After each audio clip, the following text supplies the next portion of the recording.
Hello Sawyer Knights, this is my review for Plasma Man number 2 of 6, part of a 6-issue miniseries. So, as anybody that's watched my channel a lot, and watch a lot of my different videos probably knows, I'm a huge Plasma Man fan, always have been. And I might be a little biased because this has been a project I've been really excited for when I found out about it all but a month ago, because I didn't really find out about it until almost last second. But I was really digging the first issue. I'm not gonna lie, I wasn't digging the second issue as much. I think they definitely started off a lot stronger than this issue was, but this was still a good issue.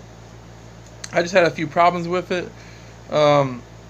First of all, we end the first issue with kind of a big, not really, maybe not a huge cliffhanger, but definitely a cliffhanger. Like Plasma gets himself in a crazy situation, and in this issue we start off and that situation's already been defused, and I'm like, what? And they do go back to it. They do a non-linear storytelling method. And they do go back to it later on, but it takes a while before we get back to it. We don't get back to it till like 15 pages in or whatever, and that was maybe it might have been a little too long for me actually. One thing I really enjoyed about this issue is that it starts off with a isolated one-page kind of Where's Waldo type game where Plasma Man like gives you a list of things at the bottom here that you should look for in this picture, and you gotta try to find it. It's just a fun little like interactive activity that you can do that has nothing to do with the story, but it's just cool and it's very well. I just thought it was really fun and welcoming in a book like this, and it is kind of easy. Like I found pretty much everything that you're supposed to find within like a minute or so. So it's not really like the hardest Where's Waldo type thing, but it was just fun to have it. Like you can see right there in the middle on where in purple is a Challenge of the Unknown. From the Challenge of the Unknown, and there's a kid, there's like a Robin like kid in the back, and there's a bunch of little things to find here, but it was just really cool to see. I really enjoyed it, and I thought it was a really cool thing to have in the book, even though it has no purpose story wise. The bulk of the issue basically has Plasma Man running around town in various inappropriate situations and inappropriate ways, trying to ask people if they've seen that little kid from the first issue. We don't really know why he's looking for him at first, but it is explained throughout the issue. And he just he barges into a couple having sex. I mean, just all kinds of stupid stuff. And he turns in different shapes and forms, and it's kind of funny, but it's a little overdone a little bit, I think. I didn't really find a lot of the comedy in this issue to be all that funny. Like a lot of it's just like rambling on and telling weird stories at the wrong time and stuff. And I don't know, like some of it was okay, but most of it just felt like it was like the writer was trying too hard to be funny. But with that being said, I actually found a lot of the more serious stuff in this issue to be the best stuff, which is weird because this is Plasma Man, not really a serious character by default. But there's a few moments in the book where it gets really kind of deep, especially with like Plasma Man deciding to give up and realizing that maybe he's not good enough to be a hero. He's got too much of the criminal stuck in him, and like it's really cool. Like he talks about how he lets his kid down and he ran away when the kid was being attacked by Man Bat here, as pictured here, and that what kind of hero lets a kid be killed, and it's just really interesting stuff. He also mistakes Man Bat for Batman, which I thought was pretty funny, and he's got a pretty cool line where he talks about how he's not usually scared of much, especially as a criminal. He was never scared of that much, but every criminal has been scared of Batman at least one time in their life.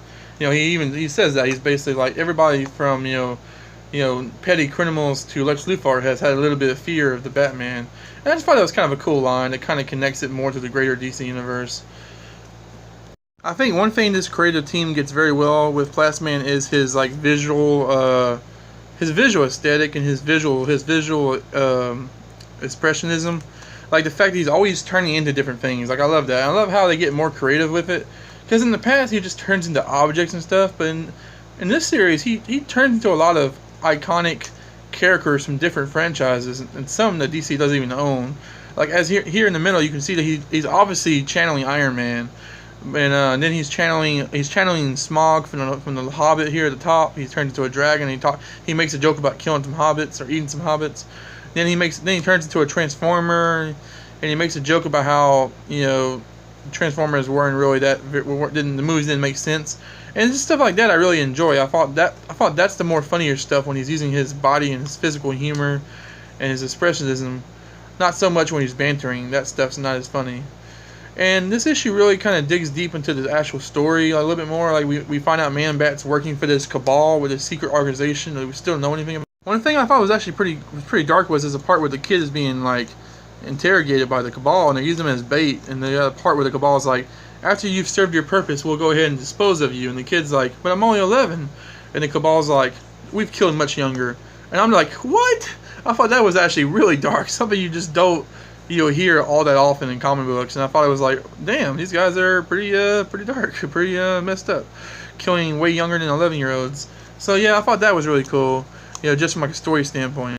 So in closing, this issue wasn't really nearly as funny as the first issue, and I don't think overall it had as good of a pacing, and I don't think it was quite as engaging or fun.